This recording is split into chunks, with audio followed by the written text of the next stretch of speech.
भर दुपारी शेतात काम करत असताना अचानक समोरून गुरगुरण्याचा आवाज आला. डोळ्यासमोर मृत्यू उभा होता आणि एका क्षणात 4 बिबटे एकाच ठिकाणी दिसले. देवराष्ट्रीत घडलेली ही तर्का उडवणारी घटना तुम्ही सविस्तरपणे नक्की पहा. नमस्कार मित्रांनो, तुमच्या सर्वांचं स्वागत करतो बोलगड्या या मराठी यूट्यूब चॅनलवरती. मित्रांनो, देवराष्ट्रे तालुका कडेगाव. शनिवार वेळ दुपारची 12:30 दरम्यान.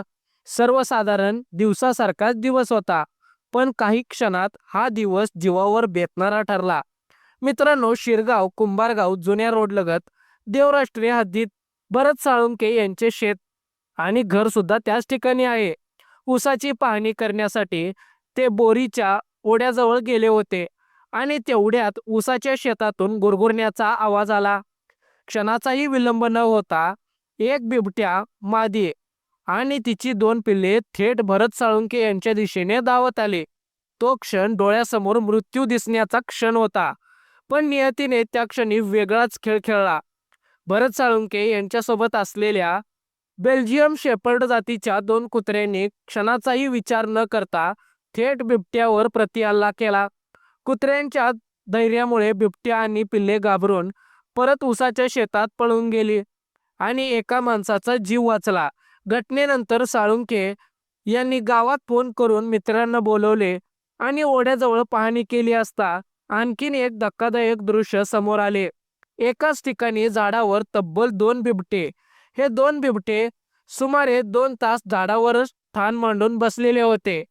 घटनेची माहिती मिळताच कडेगाव वन विभाग आणि सागरेश्वर वन्यजीव अभयारण्याचे अधिकारी तात्काळ घटनास्थळी दाखल झाले.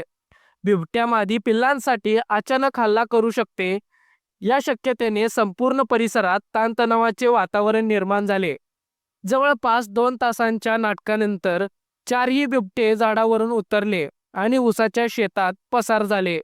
वन अधिकाऱ्यांच्या माहितीनुसार ही सर्व बिबटे पूर्ण वाढ झालेली असून या परिसरात ट्रॅप कॅमेरा बसवण्यात येणार आहेत.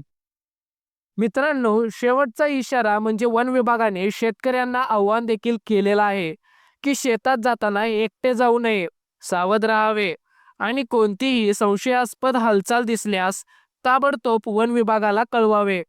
देवराष्ट्रीतली ही घटना फक्त बातमी नाही, तर शेतकऱ्यांसाठी इशाऱ्याची घंटा आहे. अशाच थरारक आणि महत्त्वाच्या बातम्यांसाठी व्हिडिओ शेवटपर्यंत पहा. लाईक, शेअर आणि सबस्क्राईब करायला विसरू नका. आणि असेच महत्त्वपूर्ण व्हिडिओ पाहण्यासाठी माझ्या बोलगड्या मराठी या यूट्यूब चॅनलला आत्ताच सबस्क्राईब करा, म्हणजे येणारे नवनवीन अपडेट्स तुमच्यापर्यंत पोहोचून जातील. धन्यवाद मित्रांनो.